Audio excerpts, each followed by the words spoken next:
Hello everyone, इस lecture में समझेंगे आइसोटोप्स, आइसोबार्स और आइसोटोन्स। ये तीन चीज़ें हैं। इन तीनों में क्या डिफरेंसेस हैं या फिर ये क्या चीज़ है।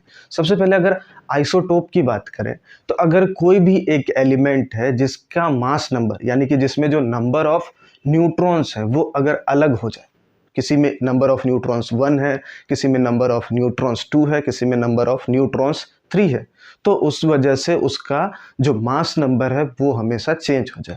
आपको एक चीज़ें पहले से पता होनी चाहिए कि मास नंबर होता है किसी भी एटम के अंदर जो न्यूक्लियस में प्रोटॉन्स और न्यूट्रॉन्स प्रेजेंट है, ठीक है, the number of protons and neutrons present in the atom. उसी तरीके से जो एटॉमिक नंबर है वो बताता है total number of protons present in the atom. तो जो आइसोटोप्स है उसे क्या है, 2 और more atoms of same element having same atomic number but different mass number are called isotopes. Means जो आपके पास एलिमेंट्स है उसके अलग अलग एटम्स होने चाहिए और उसका मास नंबर जो है वो अलग हो, ना कि उसका एटॉमिक नंबर। जैसे कि एग्जांपल हाइड्रोजन है। हाइड्रोजन कौन कौन से फॉर्म में एग्जिस्ट करता है एटमॉस्फेयर में, वो देखिए 1H1, इसमें टोटल नंबर ऑफ इलेक्ट्रॉन्स भी 1 है, प्रोटॉन्स भी 1 है और नंबर ऑफ न्यूट्रॉन्स है 0, क्योंकि मास नंबर 1 है तो नंबर ऑफ प्रोटॉन्स तो 1 है। नेक्स्ट 1H2, इसमें नंबर ऑफ न्यूट्रॉन्स है 1, इलेक्ट्रॉन और प्रोटॉन भी है 1। नेक्स्ट है 1H3, इसमें नंबर ऑफ इलेक्ट्रॉन्स प्रोटॉन्स 1 है और नंबर ऑफ न्यूट्रॉन्स है 2। तो इन तीनों में एक ही चीज़ है कि इन तीनों का एटॉमिक नंबर सेम है लेकिन जो मास नंबर है वो अलग है। So this is known as isotope. अब हाइड्रोजन 1H1 इसलिए कंसीडर किया जाता है क्योंकि जो ये तीनों हाइड्रोजन है इसका एवरेज एटॉमिक मास कैलकुलेट करते हैं अकॉर्डिंग टू देयर एबंडेंस, वो अलग लेक्चर में देखेंगे। नेक्स्ट आइसोटोप्स है जो कार्बन है, ठीक है, कार्बन 3 आइसोटोप्स के फॉर्म में एग्जिस्ट करता है, जैसे C612, C613 और C614, ठीक है। इन तीनों में जो कार्बन है उसका एटॉमिक नंबर 6 फिक्स्ड है लेकिन जो मास नंबर है वो अलग है। और आइसोटोप्स होने के लिए हमेशा एटॉमिक नंबर सेम होना चाहिए और मास नंबर डिफरेंट होना चाहिए।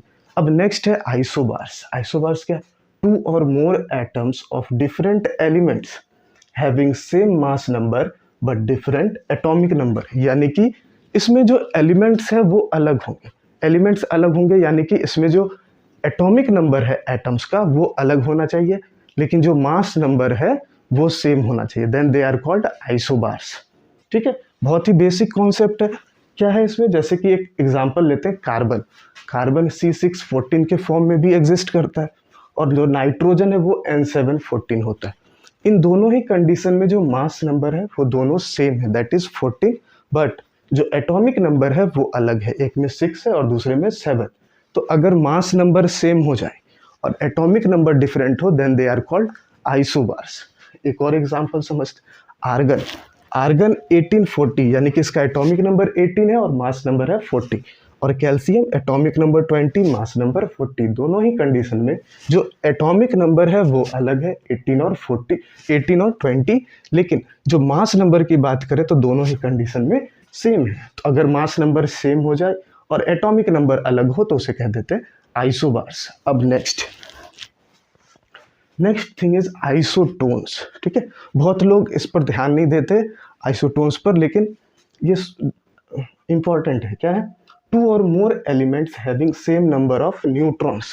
बहुत सारे कम्पिटिटिव एग्जाम्स में आइसोटोन्स दे दिया जाता है जो कि बहुत ही सिंपल कॉन्सेप्ट है, बहुत बुक्स ने कवर नहीं किया इस चीज़ को, समझते हैं। आइसोटोन्स का मतलब है कि वैसे एलिमेंट्स या वैसे अलग अलग एटम्स जिसमें नंबर ऑफ न्यूट्रॉन्स सेम हो जाए। नंबर ऑफ न्यूट्रॉन्स डिफरेंट होने के कारण जो मास नंबर था वो डिफरेंट हो जाता था आइसोटोप्स के केस में, ठीक है।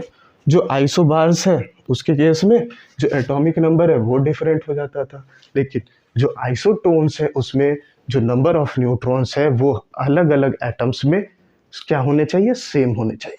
जैसे कि एग्जाम्पल से समझते हैं, जैसे सोडियम 1123, इसका मतलब है कि इसका एटॉमिक नंबर है 11 और जो इसका मास नंबर है वो है 23। अब एटॉमिक नंबर 11 है, इसका मतलब number of electrons, number of protons दोनों इक्वल होंगे किसके, 11 के। लेकिन अगर मास नंबर बात करें तो ये होता है प्रोटॉन्स और न्यूट्रॉन्स को मिला के। तो प्रोटॉन्स 11 है तो न्यूट्रॉन्स ऑब्वियसली है कितना होना चाहिए, 12। तभी जाकर दोनों मिलकर कितना होगा 23। ठीक। अब दूसरा एलिमेंट है मैग्नीशियम। मैग्नीशियम में 12 है एटॉमिक नंबर और मास नंबर है 24। इसका मतलब है कि इसमें एटॉमिक नंबर इलेक्ट्रॉन और प्रोटॉन दोनों होंगे 12। ठीक है। और जो नंबर ऑफ न्यूट्रॉन्स है उसे होना होगा भी, वो भी होगा 12, क्योंकि जो मास नंबर है वो है 24। तो नंबर ऑफ प्रोटॉन्स 12 और नंबर ऑफ न्यूट्रॉन्स भी 12। तो इन दोनों ही एटम्स में जो नंबर ऑफ न्यूट्रॉन्स है वो है equal. So we can say that these are isotones. तो इसमें आइसोटोन्स के कंडीशन में नंबर ऑफ न्यूट्रॉन्स का इक्वल होना important. So this is isotopes, isobars and isotopes. Thank you.